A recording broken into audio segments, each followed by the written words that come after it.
The Book of Esther. Esther Chapter 1. These events took place during the days of Ahasuerus, who ruled 127 provinces from India to Cush. In those days King Ahasuerus reigned from his royal throne in the fortress at Susa. He held a feast in the 3rd year of his reign for all his officials and staff, the army of Persia and Media, the nobles, and the officials from the provinces. He displayed the glorious wealth of his kingdom and the magnificent splendor of his greatness for a total of 180 days. At the end of this time, the king held a week-long banquet in the garden courtyard of the royal palace for all the people, from the greatest to the least, who were present in the fortress of Susa. White and violet linen hangings were fastened with fine white and purple linen cords to silver rods on marble columns. Gold and silver couches were arranged on a mosaic pavement of red feldspar, marble, mother of pearl, and precious stones. Beverages were served in an array of gold goblets, each with a different design. Royal wine flowed freely, according to the king's bounty, and no restraint was placed on the drinking. The king had ordered every wine steward in his household to serve as much as each person wanted. Queen Vashti also gave a feast for the women of King Ahasuerus' palace. On the 7th day, when the king was feeling good from the wine, Ahasuerus commanded Memucan, Biztha, Harbona, Bigtha, Abagtha, Zethar, and Carcas, the 7 eunuchs who personally served him, to bring Queen Vashti before him with her royal crown. He wanted to show off her beauty to the people and the officials, because she was very beautiful. But Queen Vashti refused to come at the king's command that was delivered by his eunuchs. The king became furious and his anger burned within him. The king consulted the wise men who understood the times, for it was his normal procedure to confer with experts in law and justice. The king asked, according to the law, what should be done with Queen Vashti, since she refused to obey King Ahasuerus' command that was delivered by the eunuchs. Memucan said in the presence of the king and his officials, Queen Vashti has defied not only the king, but all the officials and the peoples who are in every one of King Ahasuerus' provinces. For the queen's action will become public knowledge to all the women and cause them to despise their husbands and say, King Ahasuerus ordered Queen Vashti brought before him, but she did not come. If it meets the king's approval, he should personally issue a royal decree. Let it be recorded in the laws of Persia and Media, so that it cannot be revoked. Vashti is not to enter King Ahasuerus' presence, and her royal position is to be given to another woman who is more worthy than she. The decree the king issues will be heard throughout his vast kingdom, so all women will honor their husbands, from the least to the greatest. The king and his counselors approved the proposal, and he followed Memucan's advice. He sent letters to all the royal provinces, to each province in its own script and to each ethnic group in its own language, that every man should be master of his own house and speak in the language of his own people. Esther Chapter 2. Some time later, when King Ahasuerus' rage had cooled down, he remembered Vashti, what she had done, and what was decided against her. The king's personal attendant suggested, let a search be made for beautiful young virgins for the king. Let the king appoint commissioners in each province of his kingdom, so that they may assemble all the beautiful young virgins to the harem at the fortress of Susa. Put them under the care of Haggai, the king's eunuch, who is in charge of the women, and give them the required beauty treatments. Then the young woman who pleases the king will reign in place of Vashti. This suggestion pleased the king, and he did accordingly. A Jewish man was in the fortress of Susa named Mordecai, son of Jair, son of Shimei, son of Kish, a Benjaminite. He had been taken into exile from Jerusalem with the other captives when King Nebuchadnezzar of Babylon took King Jeconiah of Judah into exile.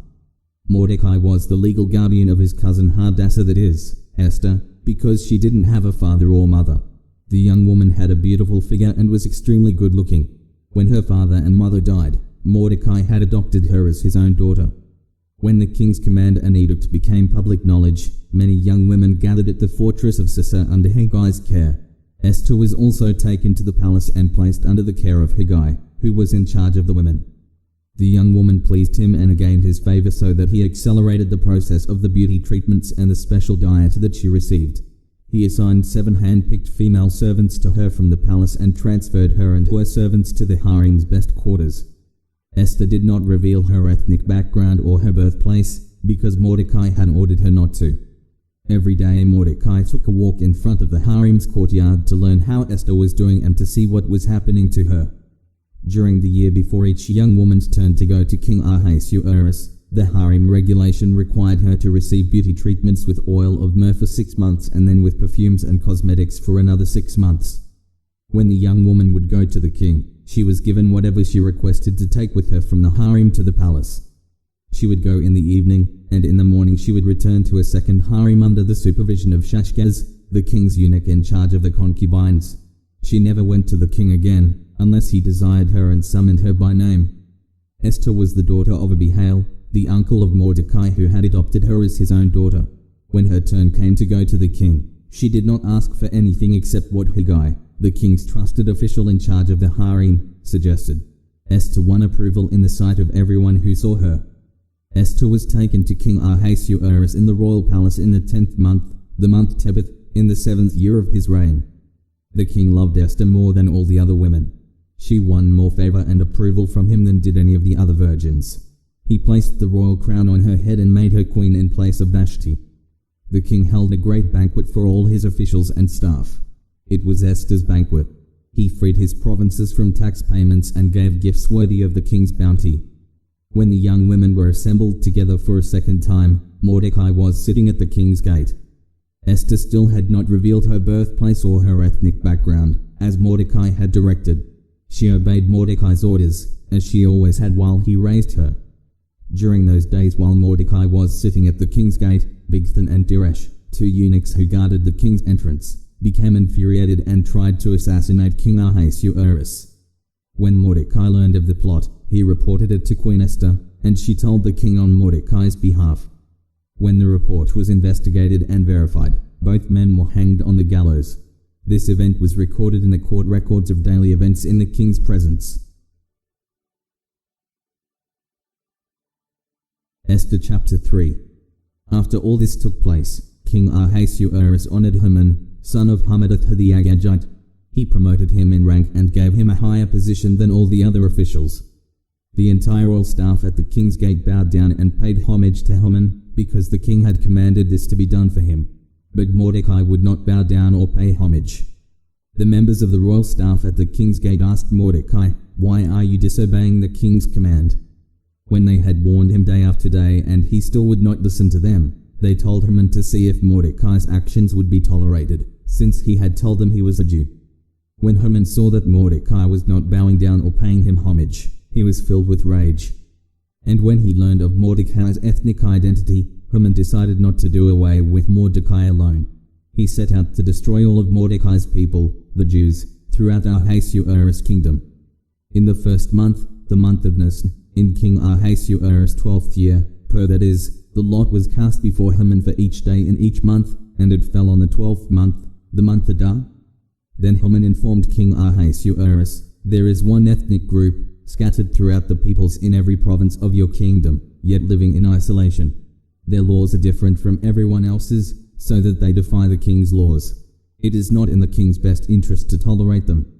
If the king approves, let an order be drawn up authorizing their destruction, and I will pay 375 tons of silver to the accountants for deposit in the royal treasury." The king removed his signet ring from his finger and gave it to Haman, son of Hammedatha the Agagite, the enemy of the Jewish people. Then the king told Haman, "The money and people are given to you to do with as you see fit." The royal scribes were summoned on the 13th day of the 1st month, and the order was written exactly as Haman commanded.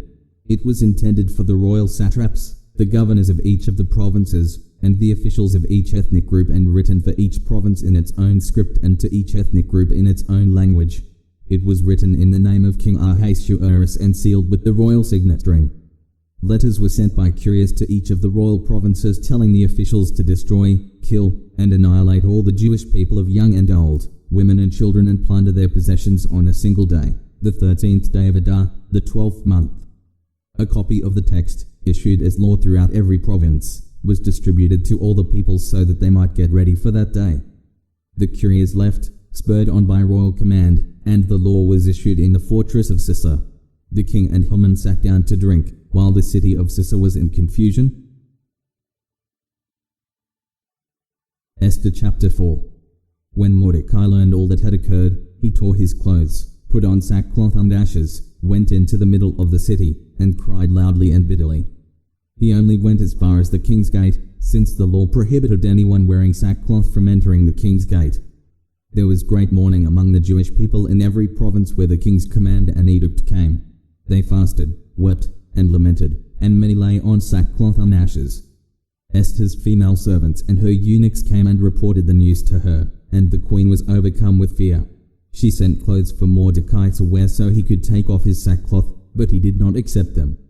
Esther summoned Hathach, one of the king's eunuchs assigned to her, and dispatched him to Mordecai to learn what he was doing and why. So Hathach went out to Mordecai in the city square inches front of the king's gate. Mordecai told him everything that had happened as well as the exact amount of money Haman had promised to pay the royal treasury for the slaughter of the Jews. Mordecai also gave him a copy of the written decree issued in Susa ordering their destruction, so that Hathach might show it to Esther, explain it to her, and instruct her to approach the king, implore his favor, and plead with him personally for her people. Hathach came and repeated Mordecai's response to Esther. Esther spoke to Hathach and commanded him to tell Mordecai, "All the royal officials and the people of the royal provinces know that one law applies to every man or woman who approaches the king in the inner courtyard and who has not been summoned the death penalty. Only if the king extends the golden scepter will that person live. I have not been summoned to appear before the king for the last 30 days. Esther's response was reported to Mordecai. Mordecai told the messenger to reply to Esther, "Don't think that you will escape the fate of all the Jews because you are in the king's palace. If you keep silent at this time, liberation and deliverance will come to the Jewish people from another place, but you and your father's house will be destroyed. Who knows, perhaps you have come to the kingdom for such a time as this?" Esther sent this reply to Mordecai, "Go and assemble all the Jews who can be found in Susa and fast for me. Don't eat or drink for 3 days, night and day. I and my female servants will also fast in the same way. After that, I will go to the king even if it is against the law. If I perish, I perish." So Mordecai went and did everything Esther had ordered him.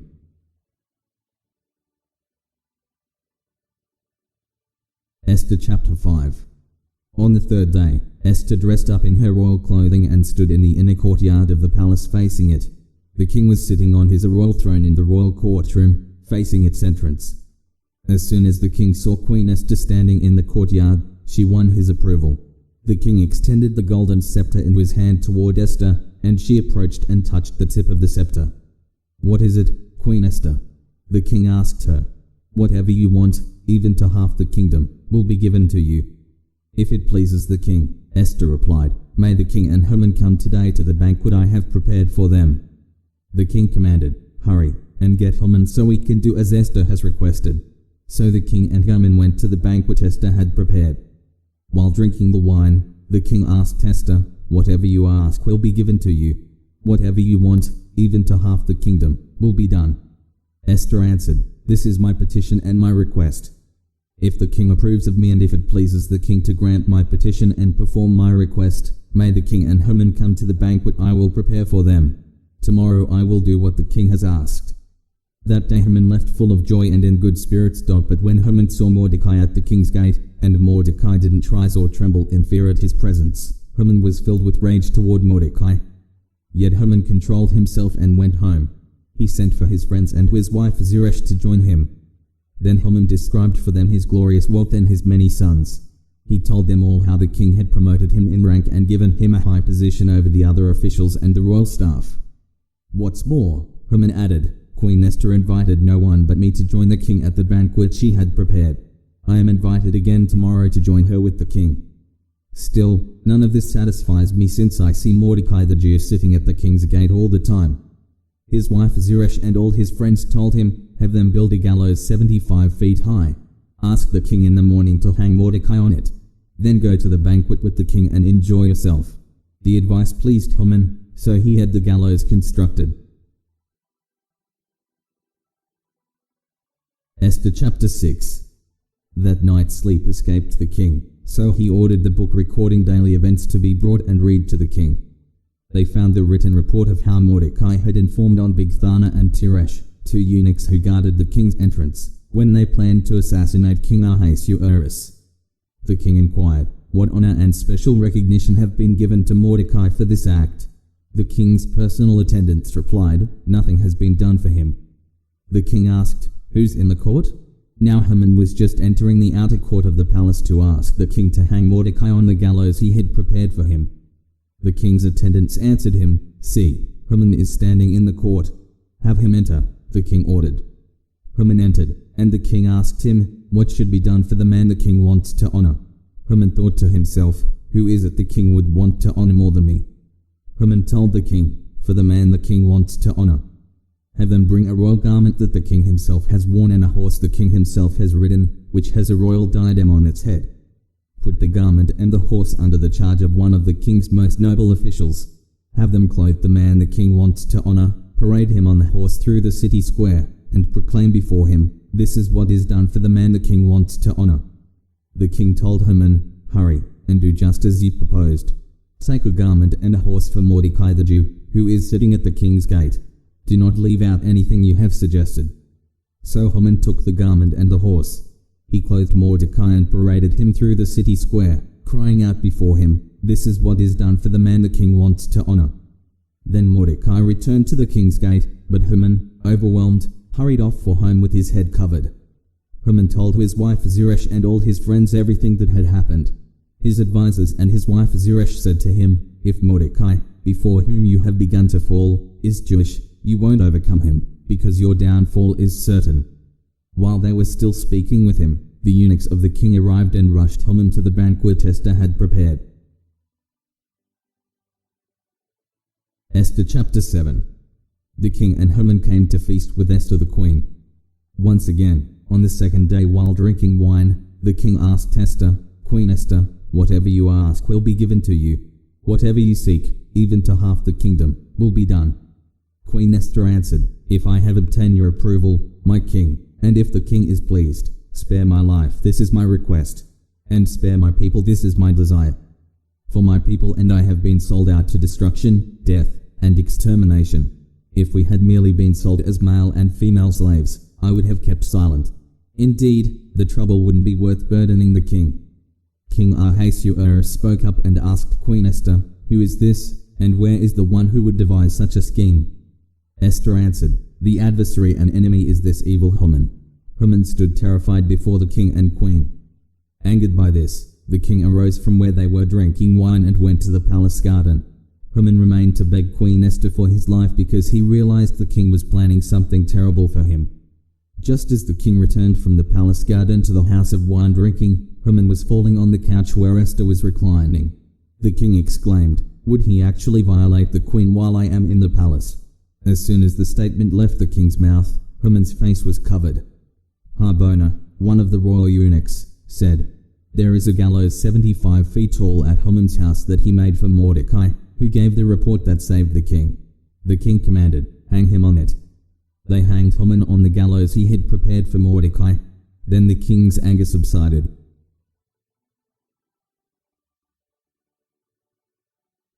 Esther Chapter 8.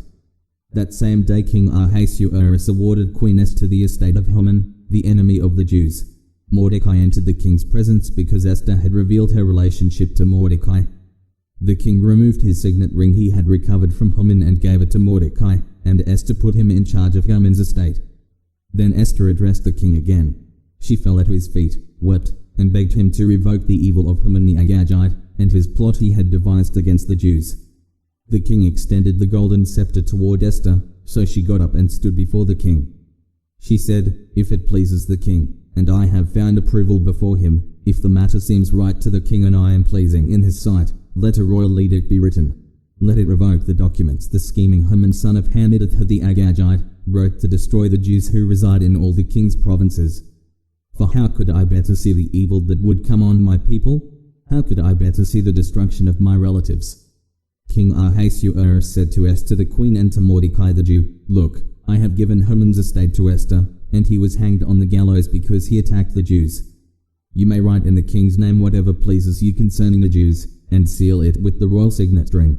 A document written in the king's name and sealed with the royal signet ring cannot be revoked." On the 23rd day of the third month, that is, the month Shivan, the royal scribes were summoned. Everything was written exactly as Mordecai ordered for the Jews, to the satraps, the governors, and the officials of the 127 provinces from India to Cush. The edict was written for each province in its own script, for each ethnic group in its own language, and to the Jews in their own script and language. Mordecai wrote in King Ahasuerus' name and sealed the edicts with the royal signet ring. He sent the documents by mounted couriers, who rode fast horses bred from the royal racing mares. The king's edict gave the Jews in each and every city the right to assemble and defend themselves, to destroy, kill, and annihilate every ethnic and provincial army hostile to them, including women and children, and to take their possessions as spoils of war.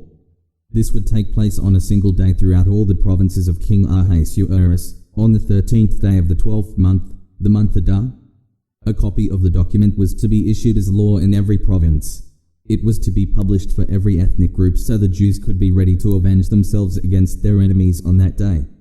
On their royal horses, the couriers rode out in haste, at the king's urgent command. The law was also issued in the fortress of Susa. Mordecai went out from the king's presence clothed in royal purple and white, with a great golden crown and a purple robe of fine linen. The city of Susa shouted and rejoiced.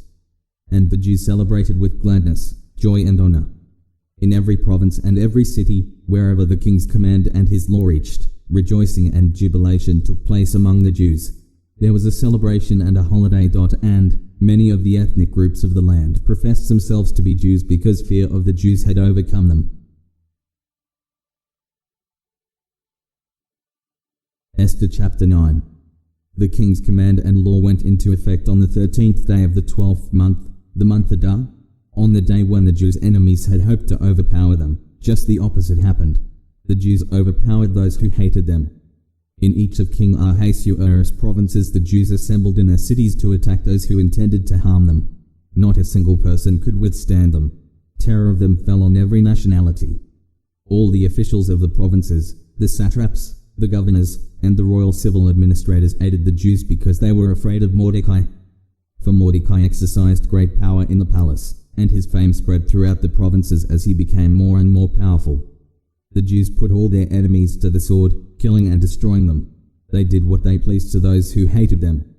In the fortress of Susa the Jews killed and destroyed 500 men, including Parshandatha, Dalphon, Aspatha, Poratha, Adalia, Aradidga, Parmashta, Arisai, Aradai, and Vaizata. They killed these 10 sons of Haman son of Hammedatha, the enemy of the Jews. However, they did not seize any plunder. On that day the number of people killed in the fortress of Susa was reported to the king.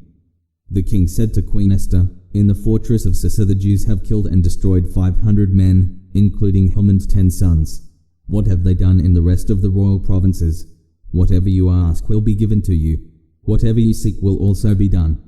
Esther answered, "If it pleases the king, may the Jews who are in Susa also have tomorrow to carry out today's law, and may the bodies of Haman's 10 sons be hung on the gallows."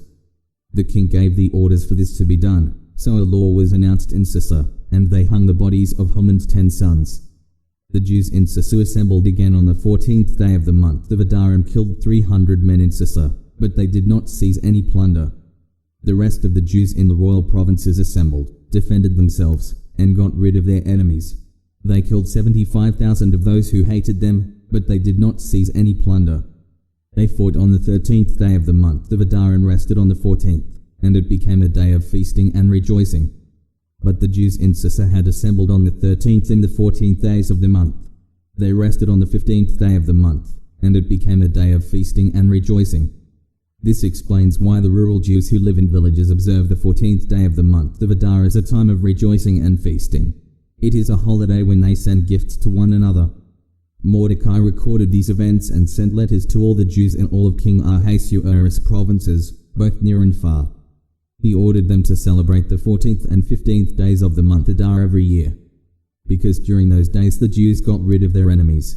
That was the month when their sorrow was turned into rejoicing and their mourning into a holiday. They were to be days of feasting, rejoicing, and of sending gifts to one another and the poor. So the Jews agreed to continue the practice they had begun, as Mordecai had written them to do. For Haman son of Hammedatha the Agagite, the enemy of all the Jews, had plotted against the Jews to destroy them. He cast the pur, that is, the lot, to crush and destroy them. But when the matter was brought before the king, he commanded by letter that the evil plan Haman had devised against the Jews return on his own head, and that he should be hanged with his sons on the gallows. For this reason these days are called Purim, from the word pur, because of all the instructions in this letter as well as what they had witnessed and what had happened to them. The Jews bound themselves, their descendants, and all who joined with them to a commitment that they would not fail to celebrate these 2 days each and every year according to the written instructions and according to the time appointed. These days are remembered and celebrated by every generation, family, province, and city, so that these days of Purim will not lose their significance in Jewish life and their memory will not fade from their descendants. Queen Esther, daughter of Abihail, along with Mordecai the Jew, wrote this second letter with full authority to confirm the letter about Purim. He sent letters with messages of peace and faithfulness to all the Jews who were in the 127 provinces of the kingdom of Ahasuerus, in order to confirm these days of Purim at their proper time, just as Mordecai the Jew and Queen Esther had established them, and just as they had committed themselves and their descendants to the practices of fasting and lamentation. So Esther's command confirmed these customs of Purim, which were then written into the record. Esther Chapter 10. King Ahasuerus imposed a tax throughout the land, even to the farthest shores. All of his powerful and magnificent accomplishments and the detailed account of Mordecai's great rank to which the king had promoted him, have they not been written in the court record of daily events of the kings of Media and Persia? Mordecai the Jew was second only to King Ahasuerus, famous among the Jews, and highly popular with many of his relatives. He continued to seek good for his people and to speak for the welfare of all his kindred.